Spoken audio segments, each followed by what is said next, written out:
Good afternoon, students. Today we will discuss about the poem A Legend of the Northland. तो बड़ी ही interesting poem है, बड़ी ही मज़ा आएगा बस आपको पढ़ के, इतना प्रॉमिस है। तो let us start the poem without wasting any time. सबसे पहले है this poem narrates the legend of an old lady and Saint Peter. Old lady who angered Saint Peter because of greed. तो एक lady है भाई, old lady, जो कि Saint Peter, जो कि काफ़ी फेमस है यूरोप के सेंट। उनको सेंट मतलब कौन होता है? साधु। तो उनको नाराज़ कर दिया था।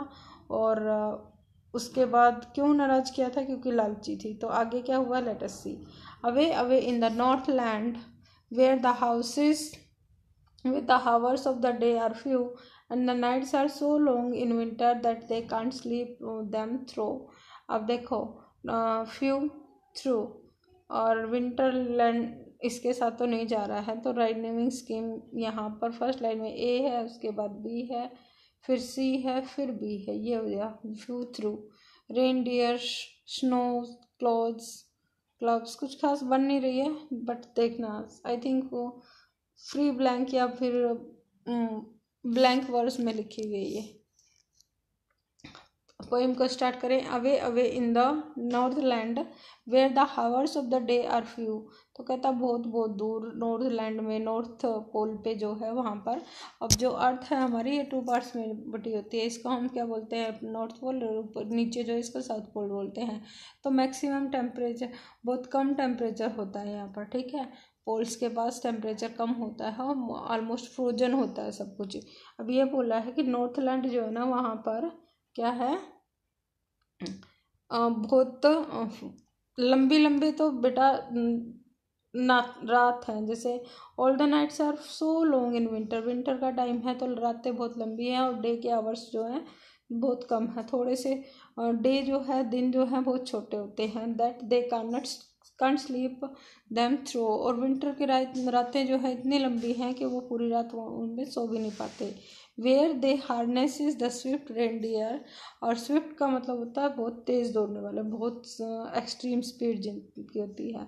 हार्नेस का मतलब है रियर करना, पालना, ठीक है। रेनडियर को, जहाँ पर लोग जो है रेनडियर को पालते हैं, जो कि बहुत तेज़ होते हैं। To the sledge when it snows. Sledge क्या होता है बेटा? बर्फ़ जो गिरी हुई है ना, उसके ऊपर एक गाड़ी चलती है और बर्फ़ से जो गाड़ी चल रही है उसको रेनडियर खींचते हैं। तो स्लैज को खींचने के लिए, जो कि स्नो पर चलने वाली गाड़ी है, उसको खींचने के लिए वहाँ पर रेनडियर्स को पाला जाता है, लोग उनको पालते हैं। And the children look like bear cubs in their funny furry clothes. और जो बच्चे होते हैं वो विंटर के सीजन में इतने सारे फर के कपड़े डाल लेते हैं कि बड़े फनी लगते हैं और ऐसा लगता है मान लो छोटे छोटे भालू के बच्चे हों, ठीक है। They tell them a curious story. एक क्यूरियोसिटी से भरी हुई स्टोरी जो है वो बच्चों को सुनाई जाती है। I don't believe this is true. लेकिन पोइट जो कहता है कि मुझे नहीं लगता कि ये स्टोरी सच है या झूठ है, मुझे नहीं पता, लेकिन कहता है I don't believe it is true. कहता है कि मुझे नहीं लगता कि स्टोरी जो है सच है, लेकिन फिर भी एक स्टोरी है। And yet you may learn a lesson if I tell the tale to you. Tale क्या होता है? स्टोरी। अब कहता है कि फिर भी मैं अगर तुम्हें ये स्टोरी सुनाऊँ, पोइट बोलता है आपको कि अगर ये स्टोरी सुनोगे तो तुम्हें भी एक लेसन सीखने के लिए मिलेगा। स्टोरी क्या है? Once when the good Saint Peter lived in the world below. Saint Peter जैसे हमारे राम कृष्ण और ये सारे हम मानते हैं मैथोलॉजिकल कैरेक्टर्स, उसी तरीके से थे यूरोप में, जो कि पहले बोला जाता है कि इसी वर्ल्ड में रहते थे, लेकिन बाद में जो है वो स्वर्ग में चले गए हैं, कुछ इस तरह का माना जाए। तो इसी दुनिया में जब सेंट पीटर रहते थे तब की बात है। And walked about preaching just as he did you know. Preach करना क्या होता है बेटा? उपदेश देना, अपनी अच्छी अच्छी बातें सिखाते हुए घूमते रहते थे। तो कहता है कि जैसे कि आपको पता है सेंट पीटर घूमते रहते थे प्रीच करते हुए, तो वैसे ही वो अपने डेली रूटीन पर घूम रहे थे। क्या हुआ? He came to the door of a cottage in travelling round the earth. तो पूरी दुनिया का चक्कर लगाते हुए वो एक कॉटेज के गेट पर आकर रुकते हैं, डोर पर आकर रुके। Where little women was making cakes. एक छोटी हाइट की लेडी जो थी वो वहाँ पर बैठकर अपने घर में केक बना रही थी। And baking them on the hearth. Hearth क्या होता है? चूल्हा। आपके घरों में जो चूल्हा है ना उसको क्या बोलते हैं? हार्थ। तो हार्थ जो था उसके ऊपर उसको बेक कर रही थी, भट्टी या चूल्हा, ठीक है। एंड बीइंग फेंट विद फास्टिंग। फास्टिंग का मतलब है उपवास करना, व्रत करना। तो क्योंकि जो सेंट पीटर थे उनका फास्ट था, उन्होंने व्रत रखा हुआ था, तो वो भूख की वजह से फेंट होना यानी कि मूर्छित या बेहोश होने वाले थे। For the day was almost done. और पूरा दिन भी ख़त्म हो गया था, तो उस टाइम पर वो अपने फास्ट को खोल सकते थे। He asked for her from her store of cakes. तो उन्होंने मांग लिया। आस्क फॉर क्या होता है? मांग करना, मतलब उस लेडी से उसने रिक्वेस्ट की कि उसका जो स्टोर ऑफ केक्स है, इतने सारे उसके पास जो केक्स थे, to give him a single one. तो उनमें से सिर्फ एक निकाल के दे दे, है ना। आगे क्या हुआ? So she made very little cake. अब ये लेडी जो है ये ग्रीडी है, बहुत लालची है। उसने क्या किया? एक छोटा सा केक बनाया। बट एज इट बेकिंग ले, लेकिन उसको जब बेक करने के लिए चूल्हे के अंदर डाला, जब वो उसको पका रही थी, सी लुक्ड एट इट। तो उसने उस केक को देखा। And thought it seemed too large to give away. फिर उसने देखा कि ये तो बहुत बड़ा बन गया है, तो इसको देना तो नहीं चाहिए, ये तो छोटा बनाऊँ और फिर दूँ मैं। Therefore she needed another. तो फिर उसने क्या किया? एक दूसरा फिर और बनाया। And still a smaller one. और पहले जो बनाया था ना उससे भी छोटा इस बार उसने बनाया है। But it looked when she turned it over. लेकिन जब उसने पलटा, जब उसको उसकी ओर देखा, as large as the first had done. लेकिन ये उतना ही बड़ा उसको लगा जितना कि पहले वाला बना था। Then she took a tiny scrap of dough. Dough मतलब आटा। तो उसने थोड़ा सा, बहुत थोड़ा सा टुकड़ा जो था आटे का लिया। And rolled it flat. उसको वो गोल गोल बेलती रही। And baked it thin as wafer. जैसे वेफर होते हैं ना आपके खाने वाले, लेज वेफर होते हैं जिस तरह पोटैटो के बने हुए, बहुत पतला सा, मतलब उसको पकाया। But she couldn't part with that. Part with मतलब अलग होना, लेकिन फिर वो भी उससे नहीं दिया गया, वो भी उसको बड़ा लग रहा था और वो उसको नहीं दे पाई। She said for she said. और उसने क्या कहा अपने आप से? My cakes that seems too small. मेरे केक जो कि इतने छोटे लिखते हैं जब बना रही हूँ वह, और when I eat them my self, जब अपने आप खाती हूँ ना, मैं खा रही होती हूँ, तो एक केक बहुत छोटा लगता है मुझे। And yet too large to give away. लेकिन जब किसी सेंट पीटर को देने का नंबर आता है तो देते टाइम ये इतने बड़े हो जाते हैं। So she put them on the shelf. तो उसने जितने भी छोटे बड़े और कई साइज के वो बनाए थे, वेफर वाला भी जो बनाया था, उसको शेल्फ के ऊपर ही रख लिया, अपने पास ही स्टोर करके रख लिया, और उसने नहीं दिया सेंट पीटर को, ठीक है। देन गुड सेंट पीटर ग्रू एंग्री। अब ये सेंट पीटर जो थे उनको गुस्सा आ गया। For he was hungry and फेंट। क्योंकि उनको भूख भी लगी थी और वो बेहोश होने वाले थे, कमज़ोर फील कर रहे थे। And surely such a women was enough to provoke a saint. Provoke करना मतलब भड़काना। और इस तरह की ग्रीडी जो लेडी थी ना, लालची लेडी, उसकी वजह से तो उन सेंट को और गुस्सा आ गया। And he said you are so far too selfish. तुम तो बहुत ज़्यादा सेल्फिश हो। To dwell in a human form. Dwell जो वर्ड होता है ना बेटा, ड्वेल का मतलब होता है रहना, टू लिव। तो कि इंसान के शरीर में रहने लायक तुम हो ही नहीं, बहुत ज़्यादा लालची हो उसके लिए। And to have both food and shelter. अब इंसानों के पास तो फूड भी होता है, शेल्टर भी होता है। And fire to keep you warm. और तुम्हारे घर में अपने आप को गर्म करने के लिए वार्म रखने के लिए मतलब फायर भी है। तो कहता है कि तुम्हारे पास फूड, शेल्टर, वार्म सारी चीज़ें हैं, और फिर भी तुम इतने लालची हो, तुम इस लायक हो ही नहीं कि तुम इंसान बन के रहो। Now you shall build as the birds do. तो अब तुम्हें क्या करना होगा? तुम्हें अपने लिए घर बनाना होगा जैसे कि बर्ड बनाते हैं, पक्षी बनाते हैं। And shall get your scanty food. Scanty मतलब बहुत थोड़ा सा, वेरी लिटल। तो थोड़ा सा जो फूड है वो तुम्हें भी अपना खुद ही उसको पाना पड़ेगा, मतलब उसके लिए भी मेहनत करनी पड़ेगी। By boring and boring and boring. Boring boring boring का मतलब छेद करना, ठीक है, किसी चीज़ को जो छेद करना, मतलब कि छोटा छोटे टुकड़ों में काट कर लेना। All day in the hard dry would. और सारा दिन तुम्हें उसके लिए लगा रहना पड़ेगा। हार्ड और मतलब वो जो सख्त होती है, और ड्राई मतलब सूखी लकड़ी से, ठीक है। तो ये जो से है श्राप दे दिया, या फिर बोल दो क्रश किया उसको, कि तुम मतलब उसको जो ग्रीडीनेस था ना उसके लिए सेंट पीटर ने एंग्री होकर और उस जो ओल्ड लेडी थी उसको बर्ड बनने के लिए कहा। Then up she went through the chimney, और जैसे ही सेंट पीटर ने ये बोला कि तो वो लेडी जो थी चिमनी से एकदम ऊपर उड़ गई। नेवर स्पीकिंग ए वर्ड, उसने कभी उसके बाद कोई एक वर्ड ही नहीं बोला। And out the top flu a would keeper, और जो घर की छत थी ना उसके ऊपर एक वुड पैकर बैठा हुआ था। वुड पैकर किसको बोलते हैं?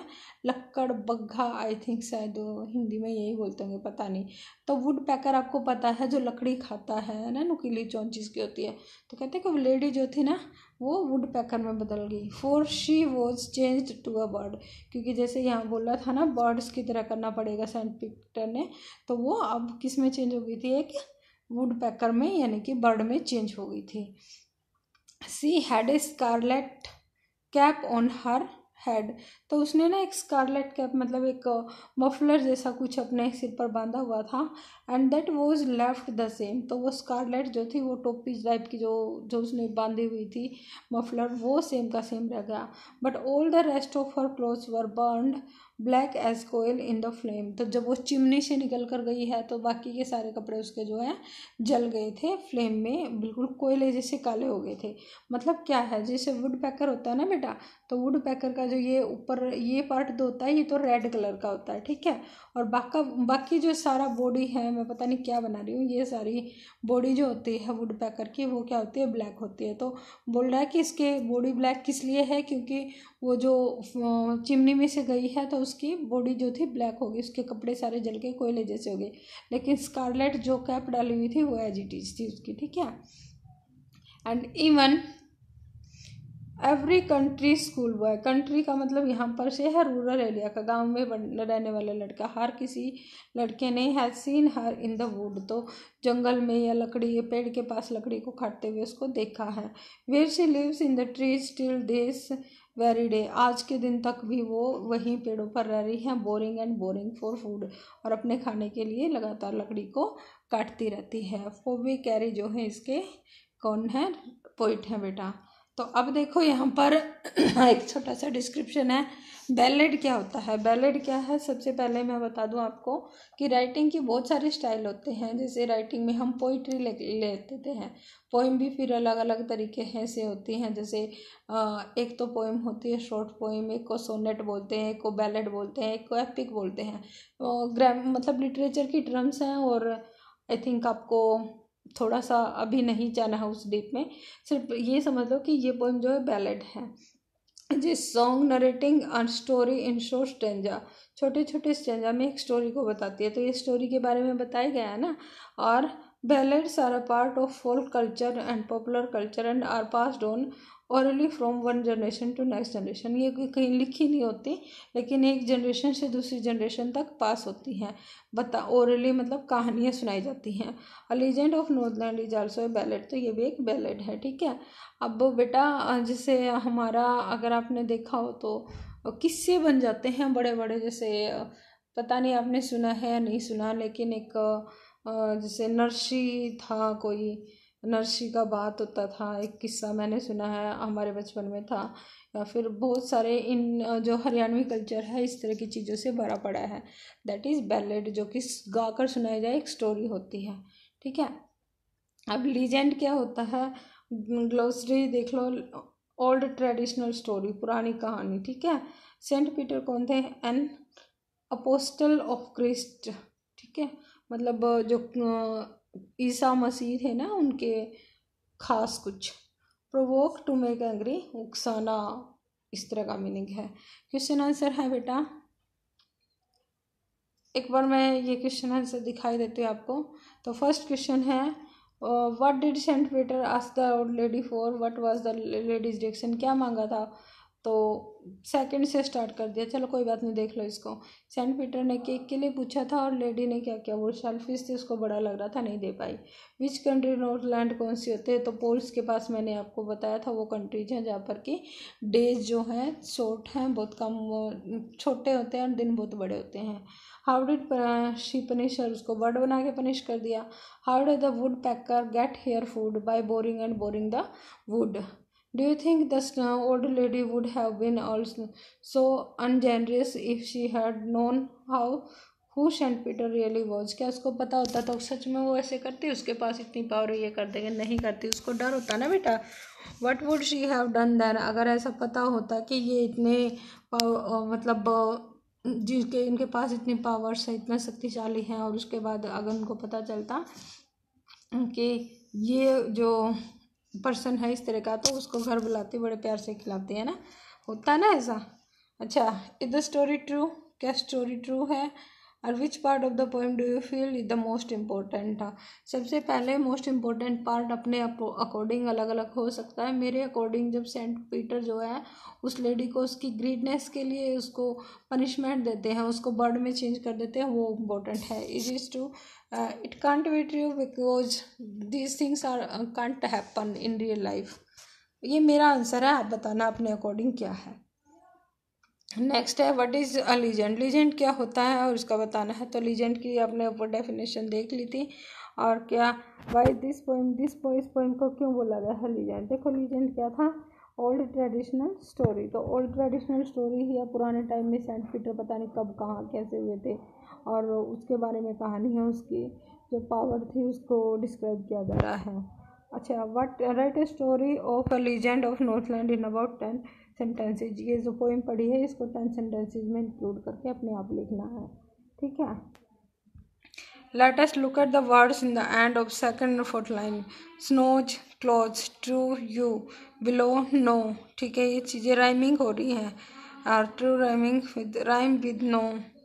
Find out such rhyming words. ये बोलता है we find that snows rhymes with clothes, snows clothes. ठीक है, तो कहता कि और वर्ड ढूंढने हैं, आप ढूंढ लोगे इजीली, कोई मुश्किल नहीं है। Go to the local library, don't do this question. Okay, so this is for today all. Thank you students for watching the video and take care, good bye.